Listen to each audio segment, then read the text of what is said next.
नमस्कार विद्यार्थियों, मैं हूं सोनू कुमार और आप देख रहे हो मैथ क्लासेस गाराखेड़ा। देखिए, लास्ट वीडियो में हमने संयुक्त फलन में सिर्फ फलन के बारे में जाना था और अब हम लोग जानेंगे संयुक्त फलन के बारे में। देखिए क्या बताया मैंने, दोबारा सुनिए। लास्ट वीडियो में जो हमने पढ़ा था वो सिर्फ और सिर्फ फलन के बारे में जाना था और अब हम लोग पढ़ेंगे संयुक्त फलन के बारे में। तो चलिए स्टार्ट करते हैं संयुक्त फलन के बारे में। हमने जो लास्ट वीडियो में पढ़ा था वो क्या था, संयुक्त फलन के बारे में पढ़ा था। अब हम लोग हमने फलन के बारे में पढ़ा था, अब हम लोग पढ़ने वाले हैं संयुक्त फलन। देखिए सबसे पहले क्या करना है, हमें इसकी परिभाषा लिखनी है, उसके बाद हम लोग अच्छे से समझेंगे। देखिए माना कोई दो फलन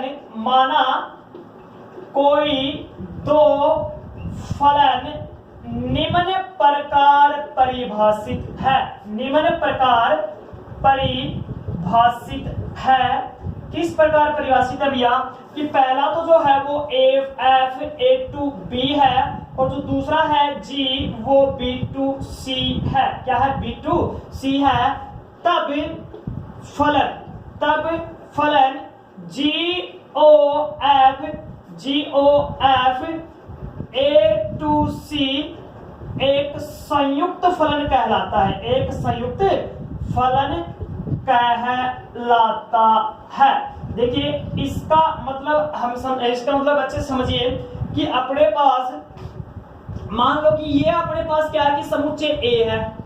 ये मान लो समुच्चय ए है, इसमें सभी x के अवयव हैं। x मतलब x1 x2 x3 x4 ये सारे अवयव ए में विद्यमान हैं। अब बात करते हैं, मान लो ये जो समुच्चय है वो कौन सा है, b है, जिसमें y के अवयव विद्यमान है। और ये जो तीसरा समुच्चय है वो c है, जिसमें मान लो z के अवयव विद्यमान है। और a से b पर जो परिभाषित फलन है, देखिए f a to b वो कौन सा फलन है, f है। और जो b से c पे परिभाषित फलन है वो g b to c है।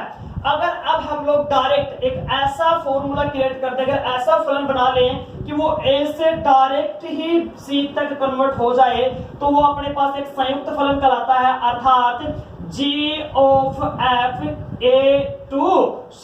अब आपके दिमाग में यह आ रहा होगा कि सर आपने g से क्यों स्टार्ट किया, f से स्टार्ट क्यों नहीं किया। भैया f से स्टार्ट होगा, वो भी एक संयुक्त फलन ही होगा। f of g मान लो g o f मान लो, लेकिन यहां से इस साइड से जाएगा वो f of g होगा और यहां से जाएगा वो क्या आएगा भैया, सॉरी ये जो होगा ना इस साइड से a से वो होगा g o f, इस साइड से जाएगा वो क्या होगा f of g। वो जो चीजें, ये जो चीज समझने को मिलेगी अपने को, f of g या g o f और f of g, ये दोनों चीजें समझने को मिलेंगी थोड़ा 10 मिनट बाद आगे समझने को मिलेंगी। तो देखिए ये हो गया अपना संयुक्त फलन। देखिए दोबारा से देखिए कि अपने को करना क्या है, कुछ भी नहीं करना। संयुक्त फलन होता क्या कि दो फलन होते हैं। संयुक्त का मतलब क्या होता है कि दोनों को जोड़ के एक नया फलन तैयार करना है। कि एक फलन f था, एक फलन क्या था, g था। a फलन जो था वो a to b था और जो फलन g था वो b to c था। हमने क्या किया कि डायरेक्ट ही एक अलग ही फलन क्रिएट कर दिया, दोनों को कंबाइंड करके, कि डायरेक्ट जो a से कहां तक चला गया, c तक चला गया, उसे ही क्या कहेंगे हम लोग, संयुक्त फलन कहेंगे। ये था अपना संयुक्त फलन का परिभाषा। अब हम लोग थोड़ा इसको और आगे बढ़ाते हैं कि देखिए संयुक्त फलन जो है यंत्र के रूप में समझेंगे। देखिए इसको हम लोग अच्छे से और भी समझना चाहें तो एक यंत्र के रूप में समझ सकते हैं। संयुक्त फलन यंत्र के रूप में देखिए क्या समझना है इसके बारे में। इसके नीचे अगर हम लोग एक चीज और लिख लेंगे, क्या कि जो g of f(x) है वो किसके बराबर होगा भैया, कि g और ये ब्रैकेट f(x), यानी इसको भी g of f(x) he denote करते हैं, लेकिन ये क्वेश्चन निकालने में हेल्प करेगा। g o f x बराबर g of f x, bracket के साथ इसको हम लोग डिनोट कर सकते हैं। ऑफ की जगह हम लोग ब्रैकेट यूज कर सकते हैं। ये लिख लेना भी है उसके जस्ट नीचे। अब देखिए संयुक्त फलन यंत्रों के रूप में, मशीनों के रूप में, या यंत्रों यानी कि मशीन के रूप में, ये हमें किस प्रकार से मशीन के रूप में काम करता है इस चीज को अच्छे से समझना है। कि मान लो कि अपने पास एक मशीन है, ये हमने ले लिया एक मशीन, ठीक है, ये अपने पास एक मशीन है। हमें करना क्या है, करना कुछ भी नहीं, इसके अंदर ये अपने पास एक मशीन है जो अपने पास क्या है, एफ एक्स है। क्या है, एफ x है, यहां से मेरे को क्या देना पड़ेगा, x देना पड़ेगा। क्या देना पड़ेगा, x। मान लो सॉरी ये क्या ओनली f है, x देना पड़ेगा, तो यहां से होके जो निकलेगा वो क्या होके निकलेगा, fx होके निकलेगा। इसका एक अच्छा सा एग्जांपल लेते हैं कि कैसे निकलेगा सर जी। देखिए मान लो कि ये अपने पास ये जो मशीन थी वही है, और ये हमने वो बना दिया इसका खांचा, और ये आउटपुट वाला।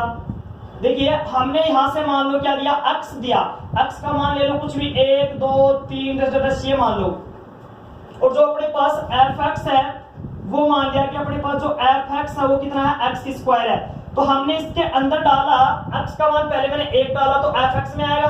fx का मतलब क्या होता है भैया, x का स्क्वायर, यानी कि 1 का स्क्वायर होके निकलेगा। यहां से कितना निकला भैया, 1 निकला, यानी कि जो fx का मान होगा वो पहला मैंने 1 दिया तो 1 ही होके निकला, फिर मैंने 2 दिया इसके अंदर तो 2 का स्क्वायर होके निकलेगा बाहर, मतलब कितना आएगा 4, फिर 3 दिया तो 3 का कितना आएगा 9, यूं करके हमारे पास ये निकल के आएगा, अर्थात आउटपुट मिलेगा। ये तो सिर्फ फलन की बातें चल रही थी। अगर इसी प्रकार से हमारे पास संयुक्त फलन को हमारे को दर्शाना हो मशीन यंत्रों के रूप में, तो वो कैसे दर्शाएंगे। देखिए अभी दर्शाने वाले हैं 2 मिनट के लिए, वो देखिए कैसे होगा। हमें कुछ भी नहीं करना, यही प्रोसेस है, बिल्कुल सिंपल सा प्रोसेस है। देखिए ये हमारे पास मान लो एक मशीन है, ये हमारे पास एक मशीन है जो F थी, जो अपने पास कौन सी मशीन थी, F थी। आप चाहो तो ये बना भी सकते हो, और ये अपने पास एक दूसरी मशीन है भैया, ये अपने पास क्या है, एक दूसरी मशीन है जो कौन सी है, G थी। ये अपने पास एक दूसरी मशीन है। अब हमें इसको समझना है, ये कौन सी मशीन है, fx वाली मशीन है, ठीक है। ये कौन सी मशीन है भैया, G वाली मशीन है, gx वाली मशीन है। और ये जो बीच है इसका प्रोसेस है संयुक्त करने का। यहां से मैंने x दिया, यहां से मैंने x दिया, देखिए यहां से मैंने x दिया, ये मशीन F थी, तो क्या बन के आया यहाँ पे क्या बन के आया, देखिए fx, यहां से निकल के जो आएगा वो क्या निकल के आएगा, fx से निकल के आएगा, और जो इसके अंदर प्रवेश करेगा fx वो क्या होगा, gx के साथ कन्वर्ट हो जाएगा। यहाँ fx होगा वो gx में रखा जाएगा ना, fx कहाँ रखा जाएगा, gx में रखा जाएगा, और जो निकल के आएगा वो कितना होगा, g of fx निकल के आएगा। अब इस चीज को समझिए कि g of fx ही क्यों निकल के आएगा। देखिए हमने यहाँ से x दिया था, तो x के आगे क्या लगेगा, f लग के आएगा, तो fx बन के आएगा। अब हमने fx दिया था, तो fx के आगे क्या लग के आएगा, क्या चिपक के आएगा, g चिपक के आएगा, अर्थात g of fx निकल के आएगा। अब वो चीज समझ में आई क्या, जो fx ही क्यों निकल के आएगा, g of fx ही क्यों निकल के आएगा। ये हमारे पास एक यंत्र के रूप में भी काम करता है। ये था संयुक्त फलन। ये मान लो कि मशीन थी जो कौन सी थी भैया, f, और ये जो मशीन है वो है अपने पास कौन सी, ये जो मशीन है वो कौन सी है भैया, G मशीन है। ये अपने पास 2 मशीनें थी। अब चलिए आगे हम लोग इसको और भी अच्छे से समझने की कोशिश करते हैं। अब यहां तक हमारे पास संयुक्त फलन क्लियर हो गया। अब हमारे पास फलनों के कुछ गुणधर्म हैं संयुक्त फलनों के, उनको समझना है, कुछ भी नहीं है। देखिए संयुक्त फलनों के गुणधर्म। अब हमें संयुक्त फलनों के गुणधर्म को समझना है। इसमें पहला ही गुणधर्म आता है क्या, कि जो संयुक्त फलन होते हैं अर्थात f of g मान लो या फिर g of f मान लो, वो क्या होते हैं कि क्रम विनिमय नियम का पालन कर भी सकते हैं और नहीं भी कर सकते, कोई जरूरी नहीं है। तो चलिए लिखते हैं इसको क्या, कि संयुक्त फलन क्रम विनिमय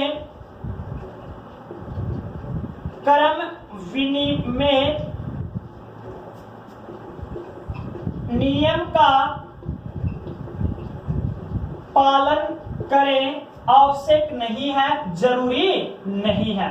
आवश्यक या जरूरी नहीं है, अर्थात लगा के लिख देंगे, अर्थात कि अपने पास g(f(x) का मान निकालते हैं वो इक्वल हो भी सकता है और f of g के इक्वल नहीं भी हो सकता। मैंने नॉट इक्वल लगा दिया, इसके आगे लिख देंगे हम लोग, हो भी सकता है और नहीं भी।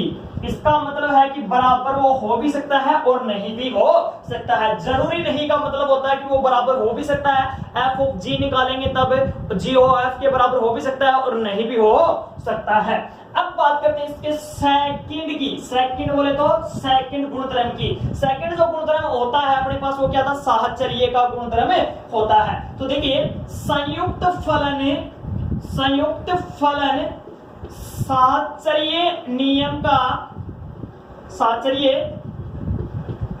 का पालन करता है, साहचर्य नियम का पालन करता है। और आप सभी को पता है कि जब हम लोग साहचर्य नियम की बात आती है तो तीन प्रकार के, अगर अवयव में बात है तो तीन आएंगे, फलन की बात है तो भी तीन ही आएंगे। तो मैं ले लेता हूं एफ जी व एच लेते हैं। तो अर्थात F of G of H, यानी कि F of G of H is equal to होगा F of G of H. ये होगा अपने पास साहचर्य नियम, यानी कि जब हम लोग इसका वैल्यू निकालेंगे वो इसके वैल्यू के बराबर होगा। तीसरा जो फलन है, तीसरा जो गुणधर्म है वो क्या है कि यदि कोई दो फलन है एफ व जी, एक व आच्छादक है, तो इन दोनों से मिलकर जो संयुक्त फलन बनता है, इन दोनों को कंबाइंड करके आपस में एक जो संयुक्त फलन बनाया जाता है वो संयुक्त फलन भी क्या होगा, एक की आच्छादक होगा।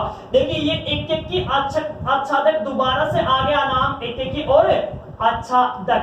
तो एक का मतलब होता है कि एक का एक से, यानी कि एक तो ये समुच्चय था, एक ये था, इसका भी एक, इसका भी एक, इसका भी एक, इसका भी एक, यानी कि दो किसी के भी एक दूसरे से कंबाइंड नहीं होने चाहिए, रिलेटेड नहीं होने चाहिए। आच्छादक का मतलब होता है कि बी में कोई भी अवयव ऐसे ही नहीं रहना चाहिए, अर्थात किसी न किसी अवयव का प्रतिबिंब जरूर होना चाहिए, किसी न किसी अवयव से संबंधित होना चाहिए। देखिए क्या था हमारे पास, यदि फलन एफ व जी एक की आच्छादक फलन है तो इनसे मिलकर बना संयुक्त फलन एफ ऑफ जी भी एक की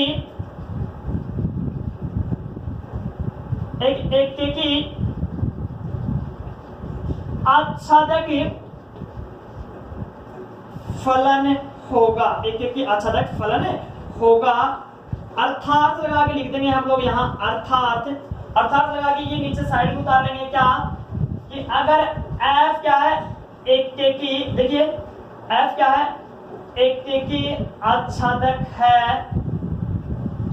आच्छादक, और जी भी क्या है, एक की आच्छादक है, तो जी ऑफ एफ एक्स भी क्या होगा भैया, एक की आच्छादक होगा। ये चीज हमें नोट करनी है, तीनों के तीनों गुणधर्म है, हमें याद भी रहने चाहिए क्योंकि क्वेश्चन सोल्व करने में हमारे को ये हेल्प करेंगे। यहां तक हमने एक्सरसाइज नंबर 1.1 का जो का पूरा मटेरियल है वो अच्छे से समझ लिया। अब हमें चेक करना है कि वो हमें कितना समझ में आया है और कितना नहीं आया है, क्योंकि अब जो बारी आने वाली है वो क्वेश्चंस की आने वाली है। अगर हम लोग जो मटेरियल हमने पढ़ा है उनकी सहायता से अगर हम लोग क्वेश्चन सोल्व कर पाते हैं, इसका मतलब है हमने जो पढ़ाई की है वो हमारे काम आई है, अदरवाइज कोई भी काम नहीं आई। हमने जो पढ़ा है वो रॉन्ग साइड में पढ़ा है, हमने जो क्वेश्चन है उनकी साइड में नहीं पढ़ा है। तो चलिए अब स्टार्ट करते हैं इससे संबंधित हम लोग क्वेश्चन। तो इससे संबंधित हमारे पास क्वेश्चन है, क्वेश्चन नंबर पहला ही उठाते हैं। देखिए क्वेश्चन नंबर पहला ही है अपने पास, अच्छे से देखना आपको बुक में। क्वेश्चन नंबर पहला है अपने पास, क्या है क्वेश्चन नंबर पहला कि यदि फलन f R to R g R to R दो फलन निम्न पर परिभाषित हो। देखिए क्वेश्चन दे रखा अपने को पहला कि दो फलन दे रखे हैं, दो फलन दिए गए फलन है। कौन से दिए गए फलन? एक तो फलन है आर टू आर और दूसरा भी क्या है जी आर टू आर। बताऊंगा कि r का मतलब क्या होता है, r का मतलब होता भैया रियल नंबर, बोले तो वास्तविक संख्याएं। अब प्रॉब्लम ये आ गई सर जी कि वास्तविक संख्याएं क्या होती हैं। देखिए जो रियल नंबर होता है वो क्या होता है, सारी की सारी संख्याएं वास्तविक संख्याएं होती हैं, लेकिन देखिए आराम से सुनिए, सारी की सारी संख्याएं वास्तविक संख्या होती हैं, लेकिन काल्पनिक संख्याओं को छोड़कर, काल्पनिक यानी इनमें से अगर मैं सारी की सारी संख्या जो होती है वो क्या होती है, वास्तविक संख्या होती है, लेकिन काल्पनिक संख्याओं को छोड़कर काल्पनिक जो संख्या होती है वो कौन सी होती है। देखिए हमने 11th में पढ़ा था समिश्र संख्या, जिनको आइटा से डिनोट किया था। किससे डिनोट किया था, आइटा से डिनोट किया था। जो आइटा वाली संख्याएं हैं, आइटा वाली संख्याएं हैं वो संख्याएं वास्तविक संख्या नहीं होती हैं, बाकी सभी की सभी संख्याएं क्या होती हैं, वास्तविक संख्याएं होती हैं। या फिर इसको ऐसे भी समझ सकते हैं, जो काल्पनिक संख्याएं होती हैं वो रूट के अंदर माइनस वाली होती हैं, क्योंकि रूट -1 को ही तो उसने आइटा से डिनोट किया था एग्जामिनर ने या बुक वाले ने, तो ये जो आइटा होता है रूट -1 को ही डिनोट करता है। अतः है काल्पनिक संख्याओं को छोड़कर बाकी जितनी भी संख्या बच गई 1/2 है, माइनस की है, प्लस की है, सारी की सारी अपने पास क्या होगी, वास्तविक संख्याएं हो गई। ये जो अपने पास टॉपिक है, ये पीछे की जो क्लासेज है उनका है, तो हमने शॉर्ट ही इसको पढ़ना है जितना हमारे काम आए, पूरा डिटेल से इनके अंदर नहीं घुसना है, वरना संख्याएं भी काफी प्रकार की होती हैं। तो चलिए बढ़ाते आगे। इसने यही लिखा था कि दिए गए फलन है, अपने पास दो फलन दे रखे थे, एक तो f(r)(r), एक g(r)(r).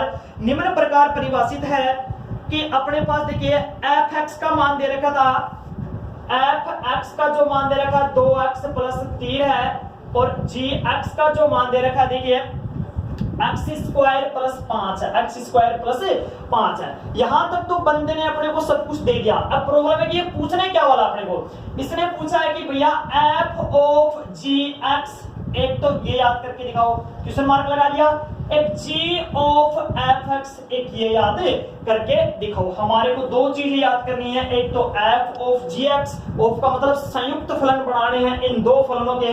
तो देखिए कैसे बनाएंगे, हमने यहां पहला ही लिखा, देखिए f(g(x) बराबर, f की जगह f है और ऑफ की जगह ब्रैकेट ले सकते हैं। मैंने बताया था जब पढ़ाया था कि हमारे काम में आएगा ये gx, इधर तो f(g(x) ही चलने वाला है, ये f की जगह f ही है। अब आपको समझना है कि gx का जो मान है, gx का मान कितना भैया, x² + 5 है। यहाँ gx की जगह मैंने gx का मान रख दिया x² + 5।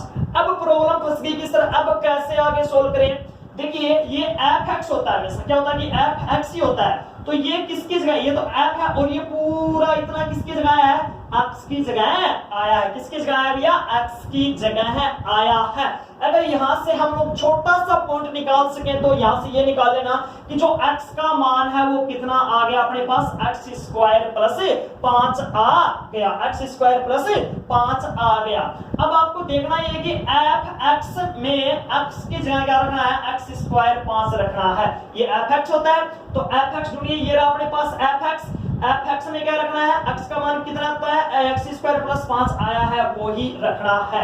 तो इधर f(g(x) बराबर x² 5 रख दो, यहाँ जहां भी f(x) में दिखाई दे रहा है ये सर जी 2 है, ये x आ गया, तो x का मान कितना था, x² + 5 और ये प्लस का 3। यहां से देखिए हमारे पास इसका आंसर आ जाता है। सोल्व करिए इसको, 2x² + 10 और +3, और f(g(x) बराबर कितना हो गया भैया, 2x² + 13। ये अपने पास f(g(x) का मान आ गया। इसी प्रकार से देखिए निकालने की कोशिश करते हैं हम लोग g(f(x). g(f(x) की जब बात आती है, g(f(x), ये रहा अपने पास g(f(x).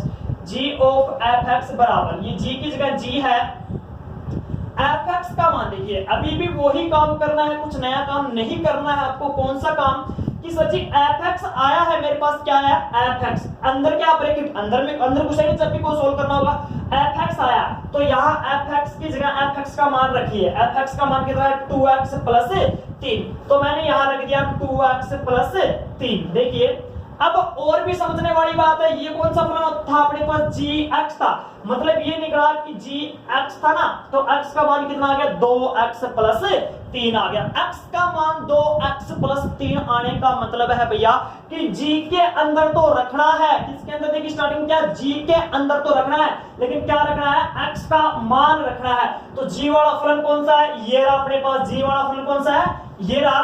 तो इधर तो ये वाला सेम ही आएगा, g ऑफ fx बराबर, देखिए g के अंदर रखिए, ये g था अपने पास, ये x स्क्वायर पहले आएगा, तो x 2x प्लस 3, x किसका रख दिया 2x प्लस 3 का स्क्वायर प्लस 3। अब देखिए कि यहां से मेरे पास सोल्व करते हैं तो क्या प्राप्त होता है, इसका होल स्क्वायर बोलते हैं, a का स्क्वायर मतलब 2x का स्क्वायर प्लस b का स्क्वायर मतलब 3 का स्क्वायर प्लस 2a का मान 2x और गुणा में b यानी कि 3 और प्लस 3, ये क्या आ गया 4x स्क्वायर प्लस 9 आ गया और प्लस 4 3 12x और प्लस 3, तो यहां से कितना आ गया 4x स्क्वायर प्लस 12x और प्लस 12, ये अपने पास आ गया g ऑफ f(x)। ये हमारे पास दूसरा भी आ गया आंसर। इसने दो क्वेश्चन पूछे थे, एक क्वेश्चन के अंदर कौन से कि पहला तो इसने पूछा था g ऑफ f(x) याद कीजिए, और दूसरा इसने जो पूछा था वो क्या पूछा था, f ऑफ gx याद कीजिए। दोनों के दोनों क्वेश्चन हमने निकाल लिए हैं। तो चलिए आगे और बढ़ाते हैं इस प्रश्न को, सॉरी ये प्रश्न तो कंप्लीट हो गया। नेक्स्ट क्वेश्चन की बात करते हैं। नेक्स्ट क्वेश्चन इसी में है, पहले में तीसरा करते हैं। देखिए पहले में तीसरा प्रश्न करने की कोशिश करते हैं। पहले में तीसरा प्रश्न है कि f(x) का मान तो है भैया कि अपने को ये चीजें तो दे रखी थी, f एक तो फलन था f(a2b) और एक दे रखा था b2c, ये दे रखा, सॉरी r2r दे रखा था भैया, r2r, और ये भी क्या दे रखा था r2r। अब हमें देखना क्या है कि f(x) का मान इसमें दे रखा था कि x दे रखा है और gx का मान क्या दे रखा, मोड x दे रखा है, धनात्मक फलन दे रखा है। अब हमें इसमें भी क्या क्या निकालना भैया, f ऑफ gx का मान निकालना है और दूसरा कौन सा निकालना है, देखिए g ऑफ f(x), यानी कि f ऑफ gx और g ऑफ f(x) निकालना है।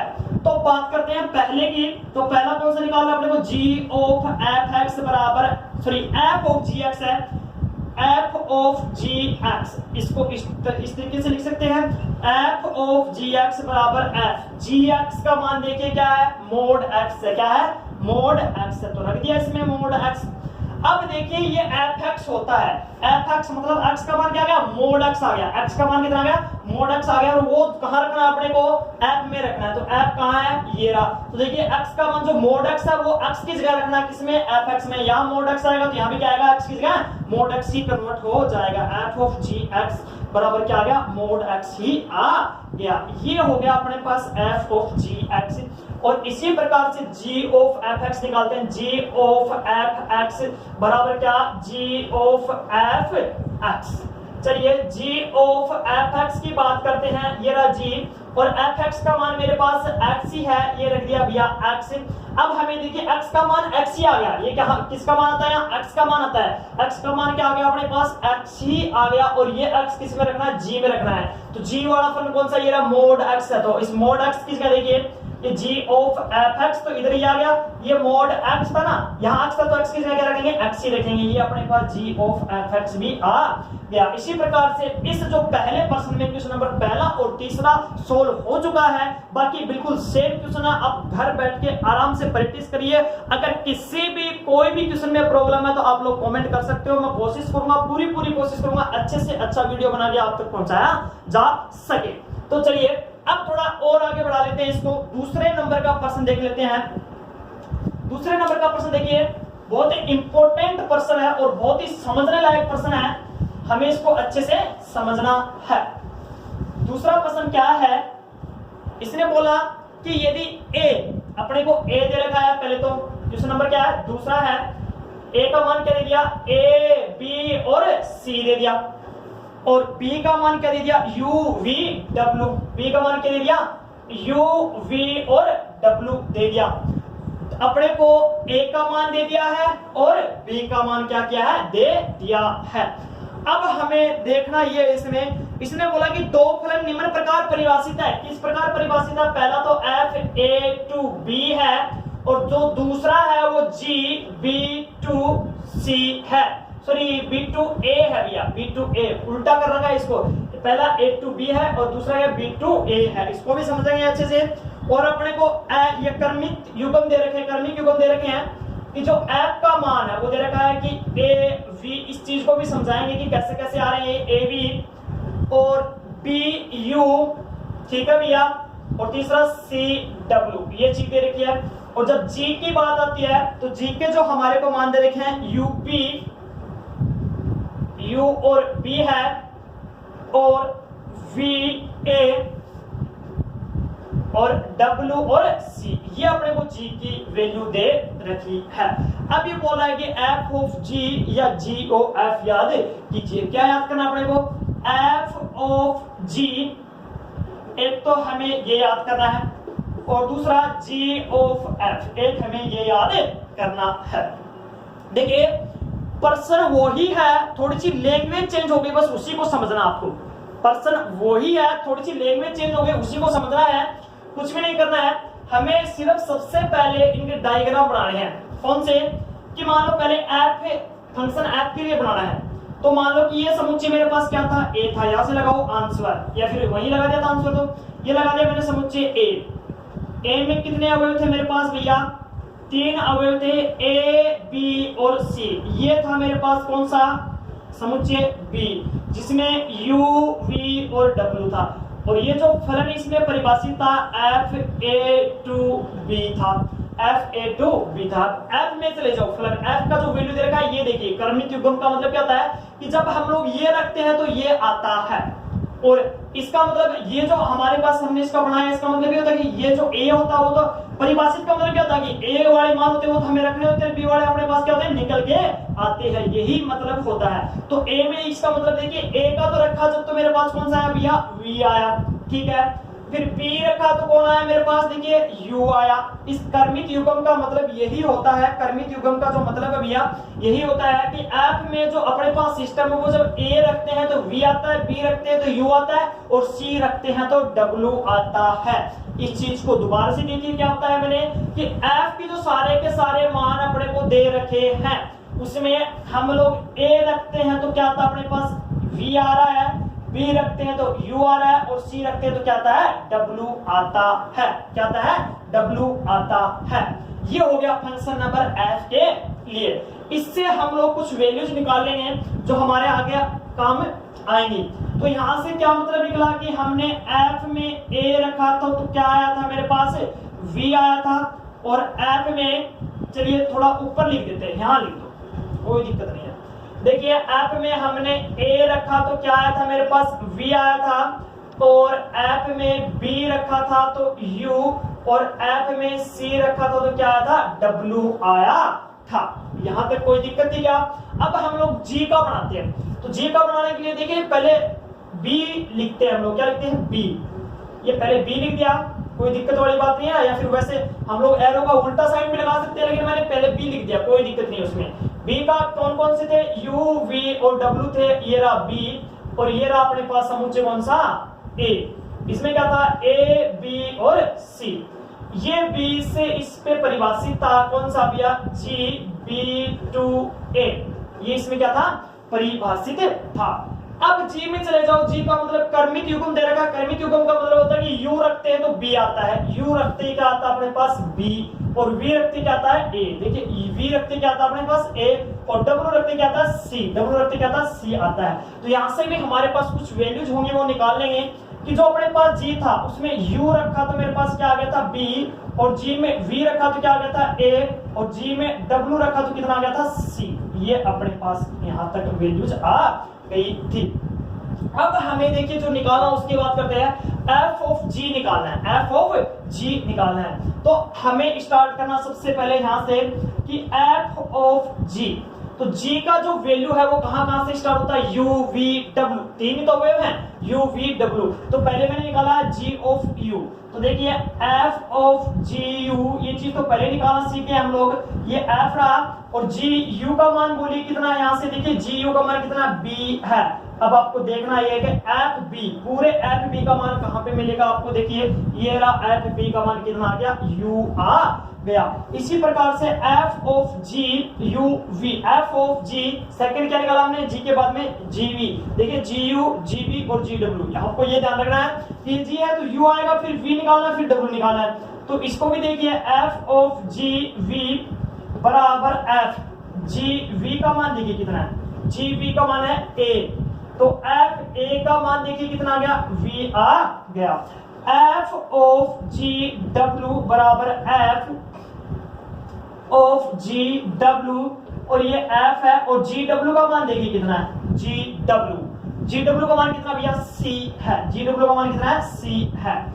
एफ सी का मान देखिए कितना आ गया अपने पास, यहां से कितना आ गया, डब्ल्यू आ गया, एफ सी का मान डब्ल्यू आ गया। दोबारा से देखिए इस चीज को कैसे निकाला हमने, एफ ऑफ जी यू निकालेंगे सबसे पहले, कैसे पता चला, क्योंकि एफ ऑफ जी तो निकालना ही है, जी के बाजू में क्या क्या आना चाहिए, यू वी डब्ल्यू, तो एफ ऑफ जी यू निकालना है, ये ऑफ किसका ब्रैकेट आएगा, फिर जी यू बना, जी यू का मान बी था, बी रखा, पूरे एफ बी का जो मान था मेरे पास कितना था, यू था। इसी प्रकार से तीनों स्टेप हमने क्लियर कर ली, अर्थात यहां से मेरे पास आ गया, अर्थात एफ ऑफ जी का मान क्या आ गया भैया, देखिए एफ ऑफ जी का मान आ गया कि यू रखा था, मतलब पूरा कमांड में लिखना क्रमिक युग्मों के रूप में कि यू रखा था, तो मेरे पास क्या आया था, यू ही आया था। और जब हमने वी रखा था, देखिए क्या रखा था स्टार्टिंग में, वी, तो कौन आया था, वी ही आया था। जब हमने डब्ल्यू रखा था तो कौन आया था, डब्ल्यू ही आया था। तो एफ ऑफ जी इस प्रकार से प्राप्त हो जाता है।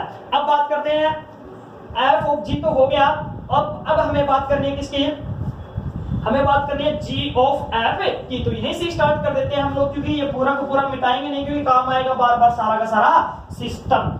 अब हमें स्टार्टिंग करनी है किसकी, अब हमें स्टार्टिंग करनी है, अब हमें निकालना जी ऑफ एफ। देखिए जी ऑफ एफ की बात करते हैं, तो एफ के बाजू में क्या क्या आना चाहिए, पहले तो ए बी और सी आना चाहिए।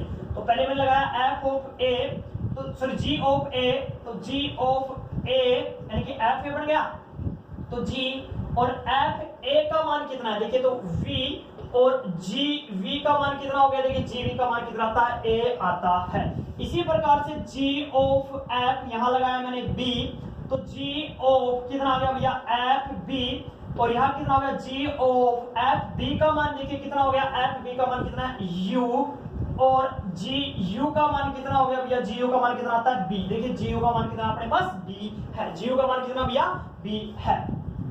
आगे की बात करते हैं, जी ऑफ एफ सी बराबर कितना हो गया, जी ऑफ एफ सी, और जो एफ सी का मान है, एफ सी का मान देखिए कितना है, डब्ल्यू है, तो मैंने रखा कितना डब्ल्यू, और जी डब्ल्यू का मान देखिए, जी डब्ल्यू का मान कितना भैया, सी है, जी डब्ल्यू का मान कितना है, सी है। इस प्रकार से अपने पास जी ऑफ एफ आ जाता है। जी ओ एफ कैसे आ गया कि ए रखा तो मेरे पास क्या, ए ही आया, और बी रखा तो मेरे पास बी ही आया, और सी रखा तो मेरे पास क्या आया, सी ही आया। इस प्रकार से हमारा क्वेश्चन नंबर 2 भी खत्म हो गया, अर्थात हमने पढ़ लिया है। अब हम बात करेंगे नेक्स्ट क्वेश्चन की। एक बार फिर से आपको मेरी तरफ से रिक्वेस्ट है कि आप लोग कोरोना टाइम में जो अपने पास गवर्नमेंट के नियम आते हैं उनका पालन करें, घर रहें, सेफ रहें और पढ़ते रहें। अगर आपको इन वीडियो में कोई प्रॉब्लम है, पढ़ने में कोई प्रॉब्लम है, तो आप कमेंट कर सकते हो। हमारे पूरे स्टाफ की तरफ से पूरी कोशिश रहेगी कि आप तक अच्छे से अच्छा वीडियो बना के पहुंचाया जा सके। चलिए आगे की बात करते हैं। क्वेश्चन नंबर 3 देखिए क्या है, बहुत ही सिंपल सा क्वेश्चन है जो हमने पहले भी किया है, बहुत ही अच्छा प्रश्न है।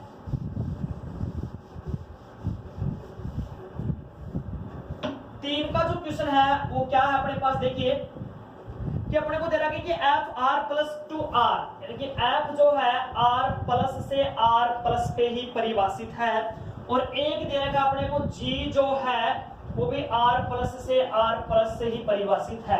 अब आप लोग सोचोगे कि ये आर प्लस क्या आ गया भैया, आर का मतलब क्या है, वास्तविक संख्या है, और वास्तविक संख्या में सारी संख्या आती है छोड़ के किसको, काल्पनिक संख्याओं को, किसको छोड़ के, काल्पनिक संख्याओं को।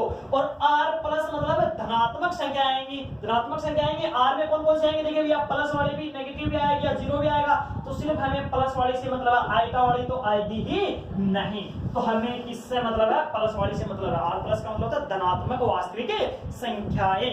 इसलिए बोला कि fx बराबर x का स्क्वायर है और gx बराबर रूट का x है। अब हमें क्या करना है कि g of f या f of g याद कीजिए, g of f भी याद करना है और f of g भी याद करना है। तो चलिए अब हम स्टार्ट करते हैं पहले g of fx से। तो g of fx बराबर g of fx का मान देखिए कितना है, fx का मान कितना है, x का स्क्वायर है। g of fx बराबर, देखिए x का मान कितना आ गया, x का स्क्वायर आ गया। x का मान जो है वो कितना आ गया, x का स्क्वायर आ गया। कि x का मान तो रखना है किसमें, g में रखना है। फिर आप डायरेक्ट भी समझ सकते हो कि जो x स्क्वायर है वो g में रखना है। किसकी जगह भैया, x स्क्वायर की जगह रखना है। तो g में जाओ, सबसे पहले g कहां है, ये रहा। तो x की जगह इधर x स्क्वायर, तो इधर भी x स्क्वायर ही रखा जाएगा। तो ये रूट था, x की जगह क्या रख दिया मैंने, x स्क्वायर, रूट से स्क्वायर खत्म, तो कितना आ गया अपने पास, x आ गया। अर्थात g of fx का मान जो आया वो कितना आ गया, x आ गया। अब बात करते हैं दूसरे की। दूसरा इसने बोला कि f of g भी याद कीजिए, कि f of gx भी याद कीजिए, f of gx।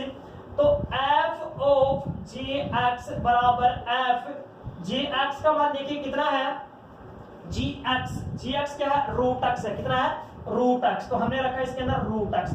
ये रूट x आप लोग इसको ऐसे समझेंगे, रूट x को हमें f में रखना है, लेकिन किसकी जगह रखना है भैया, x की जगह रखना है। किसकी जगह रखना है, x की जगह रखना है। तो f of gx बराबर, देखिए fx, f में जाएंगे, f में ये रहा x स्क्वायर था, तो ये x की जगह क्या रखा मैंने, रूट x लिख दिया। उस पे स्क्वायर तो इस पे भी स्क्वायर, ये वाला स्क्वायर इस रूट को कैंसिल कर देगा, तो कितना बच गया, x ही बच गया। तो f of gx बराबर x बच गया।